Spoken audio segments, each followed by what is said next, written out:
नमस्कार।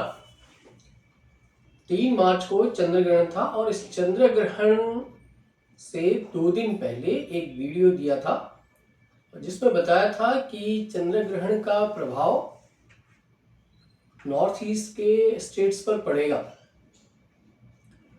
North east में बंगाल पर बहुत स्पष्ट बताया था कि बंगाल में इस चंद्र ग्रहण से यानी 3 मार्च से 3 महीने के अंदर बंगाल में कुछ ऐसा होने वाला है कि सेंट्रल गवर्नमेंट को, केंद्र सरकार को कोई केंद्र एजेंसी बंगाल में भेजनी पड़े।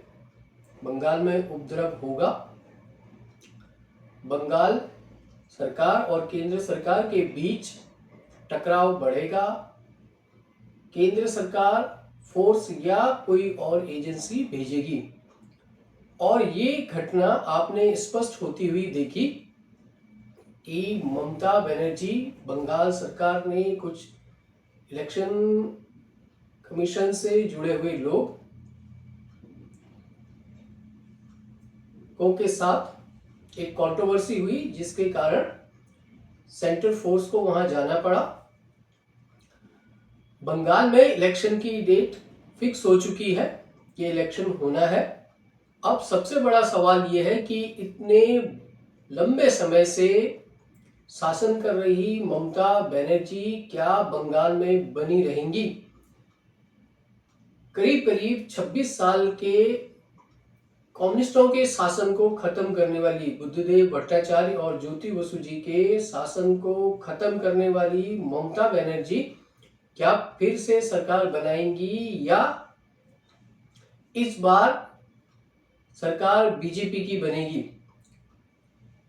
तो जो ग्रह दशाएं इशारा कर रही हैं उसके अनुसार ममता बनर्जी के लिए ये इलेक्शन कठिन होगा। ममता बनर्जी बहुत स्पष्ट रूप से बोले तो ये अपने जीवन का आखिरी इलेक्शन लड़ रही हैं। इस इलेक्शन के बाद ममता बनर्जी का कैरियर खत्म हो जाएगा।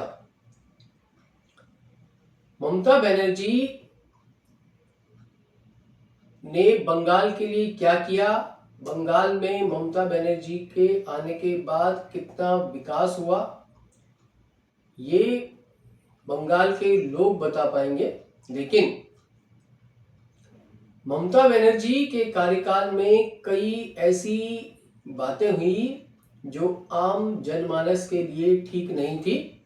बंगाल में कंट्रोवर्सीज बढ़ती चली गई। तो पुनर्वसु नक्षत्र का एक बड़ा प्रभाव आपको दिखेगा और 15 जून तक जितने भी राज्यों में इलेक्शंस हो रहे हैं वो इलेक्शन बीजेपी के फेवर में जाएंगे। जिन राज्यों में बीजेपी की बहुत स्ट्रॉन्ग पोजीशन नहीं है जैसे कि तमिलनाडु, यहाँ भी सत्ता परिवर्तन होगा। अभी सिर्फ बात कर रहे हैं बंगाल में। बंगाल में स्पष्ट रूप से ये दिख रहा है कि ममता बनर्जी अपने कैरियर का आखिरी इलेक्शन लड़ रही हैं और ये इलेक्शन ममता बनर्जी हार जाएंगी। और इसके बाद ममता बनर्जी की पार्टी भी लगभग खत्म होती हुई आपको दिखेगी, जैसा कि मायावती जी की पार्टी के साथ हुआ। बीजेपी के बंगाल में आने के बाद भी सडनली चीजें नहीं बदल जाएंगी। बीजेपी के आने के बाद भी 2-2.5 वर्ष का समय बंगाल के लिए कठिन होगा। बीजेपी को कानून व्यवस्थाएं बंगाल में बनाए रखने में बहुत कठिनाइयां आएंगी। लेकिन ये बहुत स्पष्ट है कि ये इलेक्शन ममता बनर्जी हार जाएंगी और ममता बनर्जी का कैरियर का ये आखिरी चुनाव ममता बनर्जी लड़ रही हैं।